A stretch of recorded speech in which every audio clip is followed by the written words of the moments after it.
خليني اقول لك سريعا اهم 5 مكاسب في ماتش الانتر، بجانب انك بتعطل منافس هينافسك على البطوله، بجانب ان انت خدت ال3 نقط، وبجانب ان ده ديربي ايطاليا، وبجانب العداوه اللي ما بين اليوفنتوس والانتر، اللي انت كمشجع يوفي انت اكيد لا بتحب الانتر ولا بتحب جمهوره. يعني في انديه بنحترمها والموضوع في حدود المنافسه ما فيش مشكله، وفي انديه زي الانتر صراع طويل يعني حدث ولا حرج.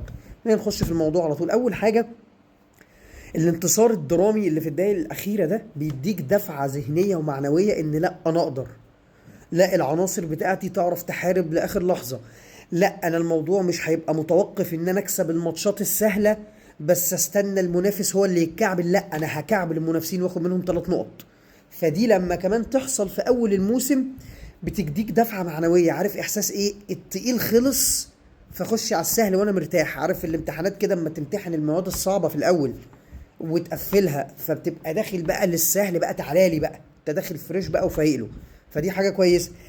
تاني حاجه، المواهب الشابه الكتيره، سواء اللي احنا عارفين هي تقيله ازاي زي يلدس وزي ترام وزي كامبياسو، لكن المواهب بقى التانية زي ادزيتش، زي الصفقات اللي انت جبتها جديد. ولو يعني لو شوف في الفيديو الصفقات اللي انا كنت عامله، احنا كان في صفقات مش عارفين طب يا ترى هيلعب فين، يا ترى هيتأقلم، يا ترى ايه. لا الناس الماتش ده فاجئونا ان في هارموني وفي تناغم. طبعا في حاجات هتشتغل عليها، بس كل اللعيبه الشابه اعتقد لو هنقول ان ده اختبار حقيقي ليهم، اعتقد كلهم نجحوا في الاختبار.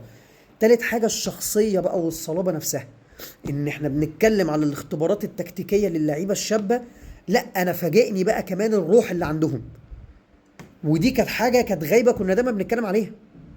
كنا ساعات في ماتشات بيجي لنا احساس لا يا جماعه اللعيبه خلاص هي عامله حسابها ان هي مغلوبه، لا يا جماعه ده شاغل دماغه بالعقد اللي هيتغير، وده شاغل دماغه بالاوفر اللي جاي، وده مستني الماتش يخلص عشان يطلع يكتب لك تويته على اكس على ازاي الاداره بتعامله وحش. ما كانش فيه الكلام ده في الماتش ده. كان في اللعب الايطالي بقى، الجرينتا، الكتاف، الضرب، اللي هتخبطني هقوم، اللي هتكعبلني هرقصك وعدي. فلما يبقى عندك عناصر شابه بتعمل كده دي حاجه مبشره جدا.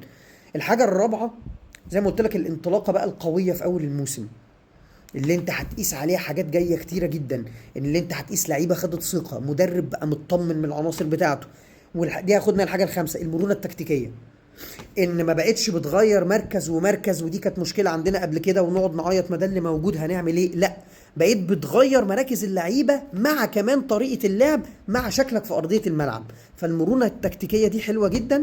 انا سعيد جدا ومتفائل وان شاء الله نكمل على كده.